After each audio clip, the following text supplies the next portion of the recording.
While a big glut in the oil market means less jobs for big oil producers, smaller companies are moving in right here in San Antonio, which means more jobs locally for our economy. Despite the current market conditions, smaller companies like Texas International Resources are making a strategic move into San Antonio. We're closer to the Eagle Ford here in San Antonio than any other city, major city. And yes, they are hiring.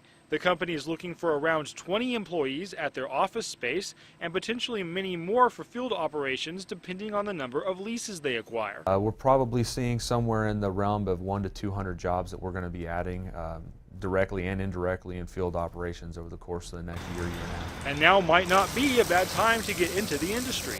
UTSA economic expert Thomas Tunstall says that smaller companies with efficient management structures are in a good place as the price of oil balances out. If you're able to get on board with an energy company or related company when things are slowing down the way they are now, then you ought to be pretty well positioned for the upside. And being this close to the action puts San Antonio in a good position as well.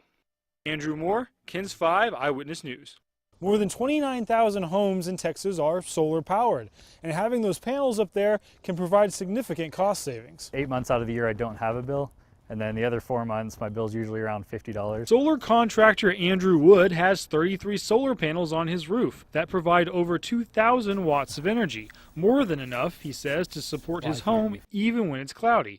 But there is a catch. My system was about $13,000 after rebates and tax credits. The total value of Wood's system is $25,000, and it still doesn't cover his energy needs year-round. Likewise, Eco Central by SAC has a roof covered in panels that produces triple the building's needs on sunny days. But its director says that complete solar energy independence is still out of reach for residents. Given current technology, they can't realistically expect to totally, let's say with the residents, eliminate their need to take off the grid.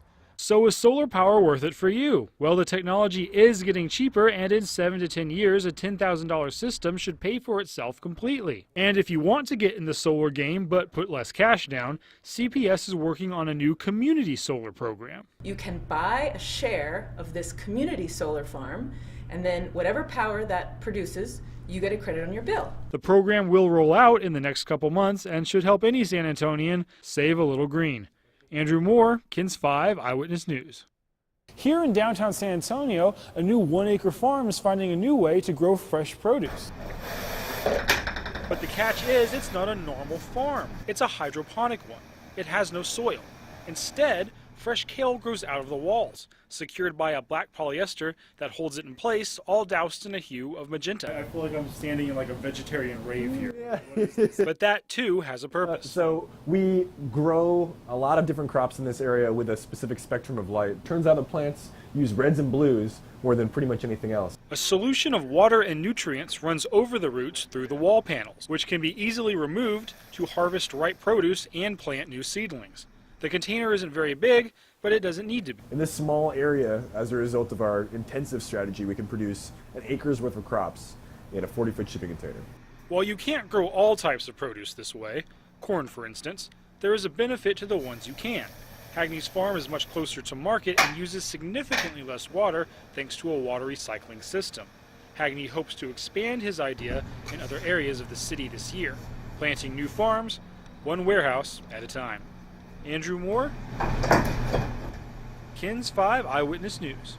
Today, the Austin City Council is considering 2 proposals that could dramatically change how you are represented. The council is currently composed of 6 at-large members and a mayor, a system where all of Austin votes for all members. The change would create up to 10 single-member districts and a mayor, meaning you'll vote for the mayor and 1 district seat. Some think this will make the council more accessible and more accountable. You represent fewer people, so you're able to be accountable easier because you're not representing the city as a whole. If you had district representation, you would know I can go and talk to this council member if something is up and he has a vested interest in listening to what I have to say because he wants me to vote for him again. But while the council agrees with these points, they are still far from a solution. After creating a charter redistricting committee, which suggested a 10-1 plan, the council is now debating an additional 2 plans. These plans differ on the number of districts and how those districts' lines would be drawn. But one thing is for sure, voters could have up to 3 propositions to vote for on the ballot this November. But while the two measures debated today must pass to be on the November ballot, the original 10-district plan is taking a different route. That plan is supported by Austinites for Geographic Representation, a grassroots organization which has obtained 29,000 signatures to put their measure on the ballot. Their plan is different from the council's because it calls for an independent redistricting committee. And with the documented support of ordinary citizens, they're confident the measure will win. Regular Austinites have already been gathering petition signatures.